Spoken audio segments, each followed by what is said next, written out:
the future of Bitcoin, digital assets, and financial freedom. We are witnessing a once-in-a-generation transformation in how people store and transfer wealth and value.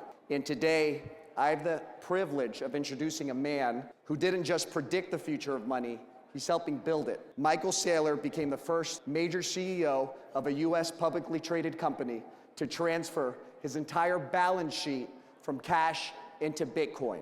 He is the largest single corporate holder of Bitcoin in the world, owning 478,740 Bitcoin, now worth $48 billion. He remains one of the most influential voices in financial and technological history, proving that Bitcoin isn't just an investment, it's a revolution that America has to dominate.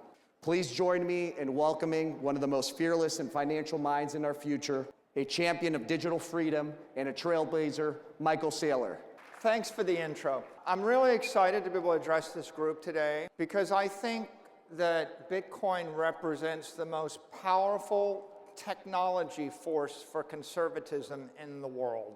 And I don't know that that's fully appreciated, but Satoshi, many years ago, had this vision for sound money and sovereign money via technology, via modern cryptography, modern semiconductors, the modern internet. And that idea of giving economic power to the individual in the face of the overwhelming power of the collective, when you feel like the government's against you, the banking system against you, the currency is against you, big tech is against you, when you're the little guy, when you're struggling for freedom and struggling in the face of overwhelming power, you need some advantage. And Satoshi created this network that's based on two principles. One principle is integrity, and the other principle is sovereignty. The integrity, we all know, is there'll never be more than 21 million Bitcoin, and that's enforced by millions and millions of computers and hundreds of millions of people everywhere in the world that believe it's not okay to lie, cheat, or steal.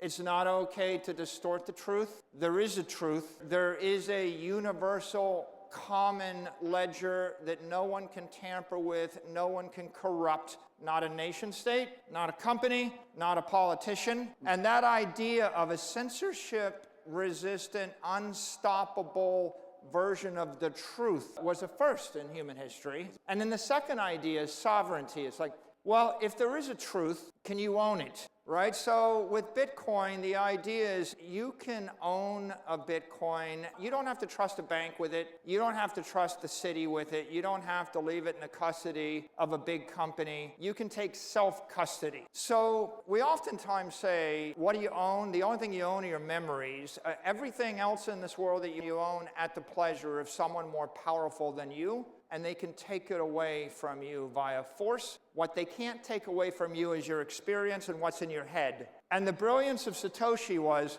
what if we could put all of the money in the world into the heads of the people? What if what you knew was the password to unlock all of your wealth or protect it, and nobody else could take it away from you? And that's a profound shift, because what Satoshi did was gave us a network where hundreds of millions of people can own and control their economic energy in a censorship-resistant, unstoppable fashion. And that was an idea worth nothing for a year, and then it became worth $1 million, and then it became worth $1 billion, and then it became worth $10 billion, and then it became worth $100 billion.